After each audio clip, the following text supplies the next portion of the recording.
ليديز اند جنتلمان، احنا النهارده ما جيناش بحاجه عاديه لان دي اكبر حاجه انا عملتها في القناه لغايه دلوقتي. زي ما انت قرأت في الصمنيل، فعلا انا بعت 1000 مشروع وي دلوقتي انا بعت 1000 فنان. فاحنا هنخش نشوف مين رد وايه. وطبعا نص الامه ما ردتش يعني. بس ما انت قرأت في الصمنيل برضه، او ما اعرفش كنت حاطها في الصمنيل ولا لا، في حد فوق ال5 مليون رد عليا. اول حد رد عليا ومن اول الناس اللي انا كنت بعت لهم ده. طبعا الرسالة واضحة جدا، بعمل حلقة ببعت الفنان ضد انت عامل تشويق الحلقة. الفنان ده غالبا لاعب كورة ابو فيكس متابع، معرفش مين ده الصراحة. المهم كده قال لي ها عشان كسبوا ها شكرا يا صاحبي. كنت انا خلاص هني بقى التحدي اللي هو انا ببعت 1000 فنان، ياه 1000 فنان يعني خلاص. هو بالنسبة لي تحدي صعب جدا، الا لما رد عليا واحد الفنان الكبير جدا احمد نجاة. طبعا ده اللي هو ما راح اتكلم حتى يرد عليا كده، فاهم؟ ما راح اتكلم حتى بتاع لعبة احسن من كذا. طبعا من زمان. فلما رد عليا وقال لي اعمل منشن لما الحلقة تنزل، طبعا شاوت اوت النجم الكبير. هحط لكم الاكونت بتاعه في الوصف، اعمل له منشن عشان خاطر ايه. من ساعتها بقى حرفيا من بعد ما بعت لي اللي هو اعمل منشن لما الحلقة تنزل، انا دخلت قعدت كل الفنانين بقى اللي اعرفهم ولا ما اعرفهم. ايه فنان انت لو كنت موثق هتلاقي بعتك رسالة. فعندها بقى الصدمة بقى، كنت قاعد كده فجأة فرد عليا التوه الكبير برضه بشر. شاوت اوت النجم الكبير بشر. طبعا ما صدقتش، هو بيقول لي احنا مسا عليك. طبعا نعمل له قلب عشان خاطر لسه اول ما افتح الساعة معاكم يعني، بس بتاع كده من الخارج. وبرضه حط عليا واحد من تيم ترابرز اللي هو زياد سعيد. ده كده كان في اول يوم، تمام.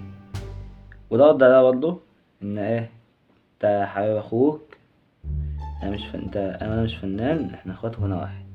ده شاوت اوت النجم الكبير محمد احمد. شاوت اوت برضه في حد كده ما اعرفش مين ده يعني، ما اعرفش بعتله مين ولا ده مين، والله ما اعرف مين ده اصلا. حتى ده مفيش حد متابعه بس ما اعرفش انا جبته ازاي. المهم الراجل ده بعتله بعت لي كده وقلب ابيض. اوكي. واحد برضه يعني انا باين في اليوم التالت باين كان كنت بعت 800 واحد، كان نسيت 200 وكنت مكسل ابعتهم. فلما صحيت من النوم لقيت الاستريمر الكبير الفنان الجامد قوي الاستريمر اللي بتابعه من زمان، الاستريمر بتابعه من ايام ما كان في روما، الفنان الكبير سيف حجازي. قال لي ربنا معاك يا كينج استمر. عارف بقى حسيت ان انا لا لازم انهي الحلقه دي، لازم اخلصها يعني. انا تقريبا ده تالت يوم ورابع يوم وعدد كبير، فقررت ان انا انشر الحلقه دلوقتي، لان لو عدد زاد عن كده انا حاسس ان الحلقه ممكن توصل نص ساعه ولا حاجه. عشان كده سيف حجازي شاوت اوت. سيف حجازي مش هعمل فلوس ازاي. شاوت اوت سيف حجازي. والناس رد عليا في ببعت لهم اللي هو مصطفى محمود.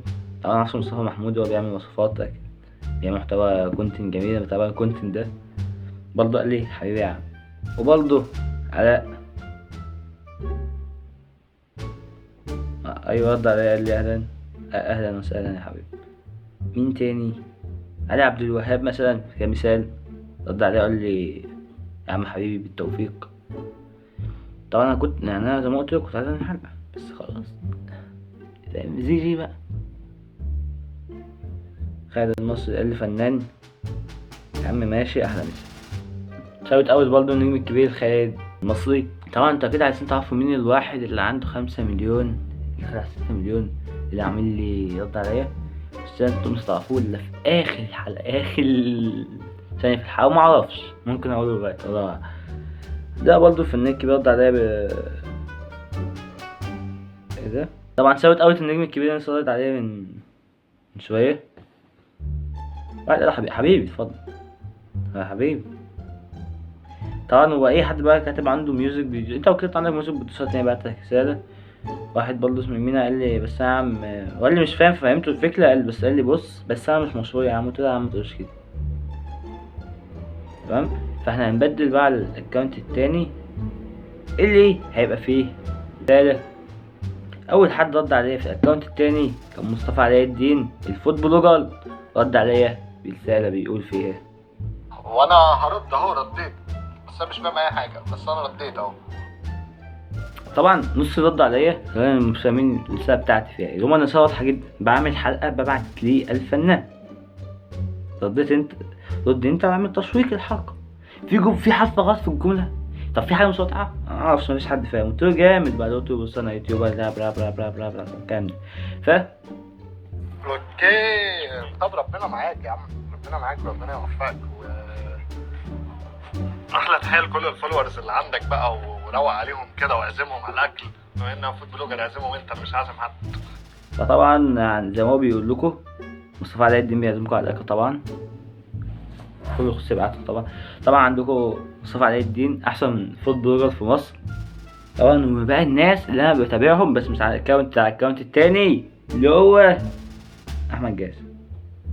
احمد جاسر برضه الناس اللي بتابعهم خصوصا حياته في انا فاهم، قدر عليه ودي فاهم.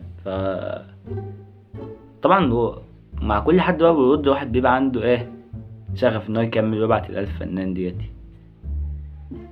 واحد برضه واحد رد على قال لا مش هرد عليه.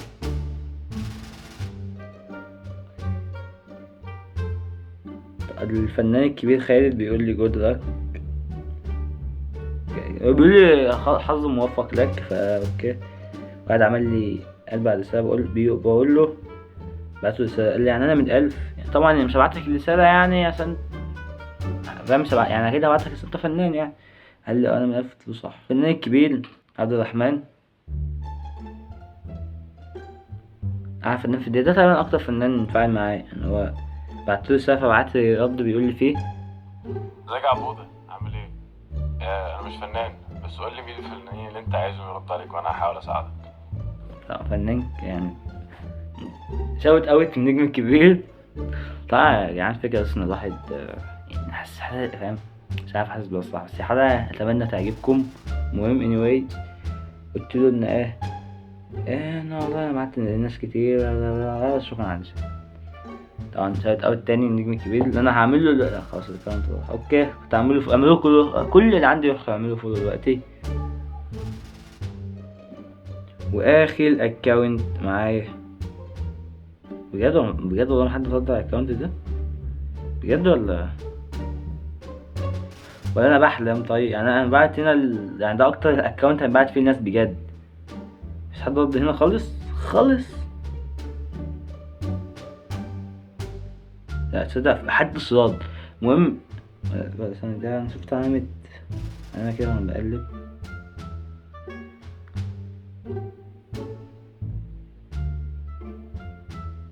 لا هو اصلا المايك جنبه يعني. فانيويز الاكونت ده كله ببعضه بال 300 حاجه فنانه بعته لهم، مفيش الا واحد بس رد عليه وقال تمام. كريم بدر.